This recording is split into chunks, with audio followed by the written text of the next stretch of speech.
EV bikes के बारे में आपसे बात करेंगे। ये तवक्को ना रखें जो कंपनी ने कहा है वो सही होगा। बड़ी 2 नंबरी की हुई है चाइनीज़ कंपनी ने। फ़र्ज़ करें कंपनी क्लेम करे कि 70 की स्पीड पे चलेगी, आप लोग शिकायत करेंगे 50 की स्पीड पे भी नहीं चल रही। बहुत सारी चीज़ें आपको कंप्रोमाइज़ करनी पड़ती है। 2 बंदे बैठ गए, बैटरी की परफॉर्मेंस कम हो जाएगी और स्पीड भी कम हो जाएगी। रास्ते में रुक गई है, पैदल घसीटना पड़ा है, मतलब काफ़ी शिकायत है। मैकेनिक जो है ना वो होना लाज़मी है विद पार्ट्स। औज़ुबिल्लाहि मिनश्शैतानिर्रजीम बिस्मिल्लाहिर्रहमानिर्रहीम। नाज़रीन अस्सलाम वालेकुम वरहमतुल्लाहि वबरकातुहू। मैं रियाज़ कोसा मेस्टर solar system defence road Lahore आपसे मुखातिब हूँ। आज हम इलेक्ट्रिक स्कूटीज़ और ईवी बाइक्स के बारे में आपसे बात करेंगे, क्योंकि इस पे लोग ज़्यादा हमसे राय ले रहे हैं, मांग रहे हैं। तो जो जेन्युइन राय होगी और जो एज़ पर एक्चुअल होगा, हम वो आपको बताएंगे, क्योंकि हमारा किसी कंपनी के साथ कोई ऐसा वो नहीं है, जॉइंट वेंचर नहीं है कि हम किसी की साइड लें। देखिए, सबसे पहले तो ये ख्याल रखना चाहिए कि जो बाइक जिस कंपनी की आप ले रहे हैं, क्या उसका बैकअप सपोर्ट मौजूद है, यानी उसकी बैटरी मिल जाएगी, उसका मैकेनिक मिल जाएगा, और उसके बाद उसकी रेपो क्या है, या उसके जो इंटरनेट पे कमेंट्स हैं वो कैसे हैं, क्या वो पॉजिटिव हैं या नेगेटिव हैं, ये आपने देखना है इस चीज़ को। चूँकि बाज़ ज़ात ये होता है कि जो दोस्त अब आप कई ऐसे मतलब यूज़र हैं जिन्होंने हमेशा कमेंट्स में लिखा है कि जी मैंने 2 लाख रुपए की बाइक ली थी, मैंने 3 लाख की ली, लेकिन मेरे पैसे ज़ाया हो गए। मेरी जो बैटरी है वो ज़्यादा से ज़्यादा 6 महीने चली है, उसके बाद डाउन हो गई है। पहले वो 80 किलोमीटर पे चल रही थी, तो अब वो 60 किलोमीटर पे आ गई है। पहले 60 पे चल रही थी, तो अब वो 30 पे आ गई है। देखें, इसको आपको समझना पड़ेगा। सबसे पहले जो इलेक्ट्रिक स्कूटी लेने वाले दोस्त अब आप हैं ना, उसको थोड़ा ये समझना पड़ेगा कि सबसे पहले एक जो बैटरी होती है ना, उसकी एक लाइफ साइकिल है। जैसे मोबाइल में एक बैटरी है और उसकी एक लाइफ साइकिल है। सपोज़ एक दफ़ा मैं थोड़ा आपको रहनुमाई दे दूँ कि एक दफ़ा एक बाइक खुद से खुद को बंद कर दे, यानी आपने बाइक चला रहे हैं, ड्राइव कर रहे हैं, और बाइक की बैटरी ख़त्म हो गई, और उसके बाद उसका एक लाइफ साइकिल चला गया। अब वो 1000 लाइफ साइकिल डिस्पोज़ कर रहे हैं हम। 1000 लाइफ साइकिल था अगर उसके अंदर, अब वो 999 रह गया, यानी वो 999 यानी 999 रह गया। अब उसमें से जो पहले वो चलती थी, फ़र्ज़ करें अज़्यूम करें कि 80 किलोमीटर, तो अब चलना शुरू हो जाएगी 79.5। क्यों? क्योंकि एक लाइफ साइकिल आपने यूज़ कर ली है। तो ये अक्सर दोस्तों को नहीं पता होता। इसी तरह मोबाइल में भी है, अगर मोबाइल खुद को खुद से एक दफ़ा बंद कर ले, इसका मतलब है उस बैटरी का जो मोबाइल में हम लिथियम यूज़ कर रहे हैं, उसका एक लाइफ साइकिल ख़त्म हो चुका है। उसका बैकअप अगर फ़र्ज़ करें एक लाइफ साइकिल गया, तो शायद 1 मिनट का बैकअप कम हो जाएगा मोबाइल में। एक एग्ज़ाम्पल दे रहा हूँ आपको समझाने के लिए।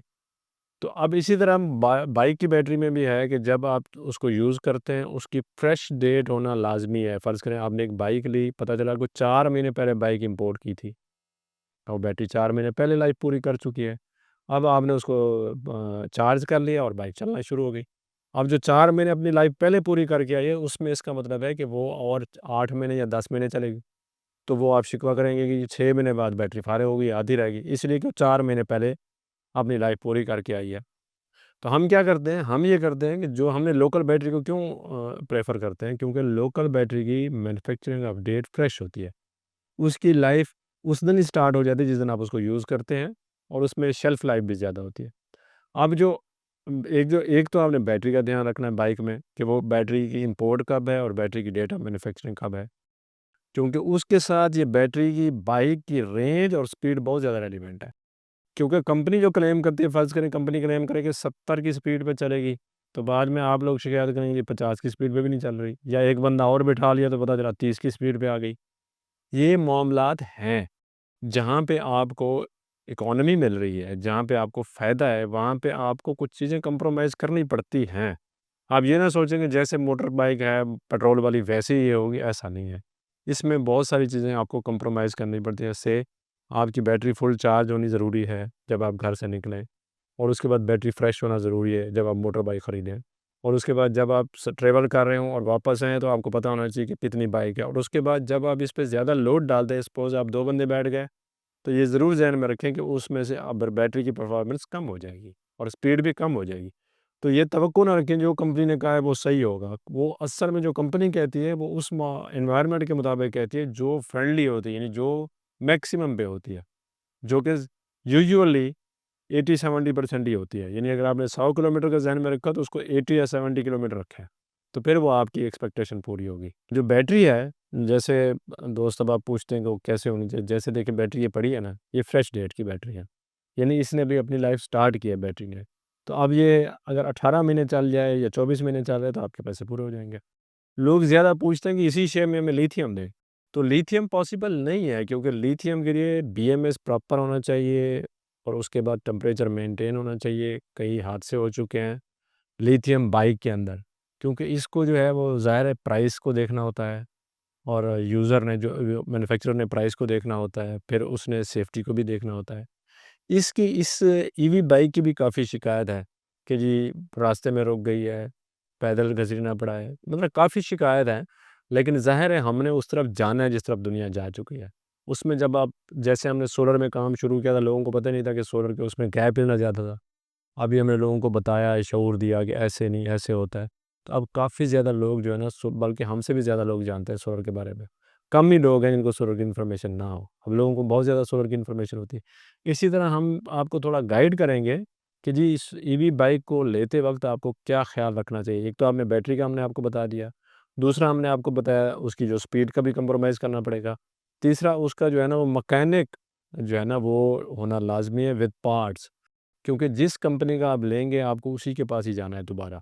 क्यों? अगर आपको उसके साथ शिकायत भी है तब भी आपको उसके पास जाना है, क्योंकि इन्होंने एक बड़ी 2 नंबरी की हुई है चाइनीज़ कंपनी ने। वो ये की हुई है कि यूनिफ़ाइड चीज़ नहीं लगाई।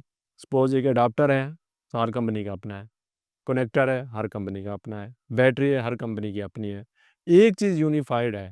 फ़र्ज़ करें एक बाइक में ये वाली बैटरी लगती है तो इसी साइज़ की किसी और कंपनी की भी लग सकती है।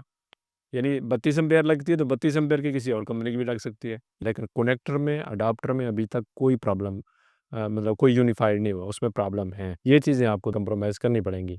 इसके अलावा जो हम बात करते हैं हमेशा, आज हम बात करेंगे वो फ़लस्तीन से जो वापस आ गए ना, सेनेटर मुश्ताक साहब। मैं अगर वो मेरी आवाज़ सुन रहे हों तो मैं उनको वेलकम बैक करूँगा। वो हमारे हीरो हैं, उनका जिस तरह इस्तकबाल हुआ इस्लामाबाद एयरपोर्ट पे, वो भी माशाअल्लाह देखने के काबिल था। और मुझे खुशी हुई है कि वो खैरियत वापस आ गए हैं, और वो माशाअल्लाह उनका जज़्बा पहले से ज़्यादा अच्छा है, और फ़लस्तीन के बारे में उनका जो है वो कमेंट्स बहुत ज़्यादा पॉज़िटिव हैं। तो मुझे इस बात की बहुत खुशी हुई है। अब जो मुआहदा है, जिस पे हम, तो जैसे मैंने पिछले व्लॉग में भी कहा था कि हम उसी मुआहदे पे हैप्पी होंगे, जिस पे हमास खुश हो। जिस पे अगर हमास आमादा ना हो तो हम उस पे खुश नहीं होंगे। तो अगर हमास इस मुआहदे पे खुश है तो हम इस मुआहदे पे खुश हैं। लेकिन अगर इसी तरह उसने गड़बड़ की, जैसे कि उनका हमेशा, हमास ने ये हमेशा ये कहा है कि हमेशा इसराइल ने जितने भी मुआहदे हुए सबको ब्रेक करने में वही आगे है। तो हमने कभी अपना मुआहदा नहीं तोड़ा। तो ये हो सकता है जिसका ख़दशा काफ़ी लोग और थिंक टैंक ये ज़ाहिर कर रहे हैं कि जैसे मग़वी जो है ना वो वापस हो जाएँगे इसराइली, उसके बाद में भी वो दरिंदा दोबारा हमला करे और फिर वही काम करे जो कि वो आज तक कर रहा था। तो हम तो सिर्फ़ दुआ कर सकते हैं और अच्छे की उम्मीद कर सकते हैं। तो पाकिस्तान में तो आपको पता है कि इस टाइम जो है वो एक ऐसा ही मतलब है कि अनरेस्ट सा फ़ील हो रहा है, हर तरफ ही। लेकिन अल्लाह ताला पाकिस्तान की हिफ़ाज़त करे, और अल्लाह ताला फ़लस्तीन के मुसलमानों की हिफ़ाज़त करे, और मेरे साथ आप भी दुआ में शामिल हों। इंशाअल्लाह अगले व्लॉग में दोबारा आपसे मुलाकात होगी। अस्सलामु अलैकुम व रहमतुल्लाहि व बरकातुहू। खुदा हाफ़िज़।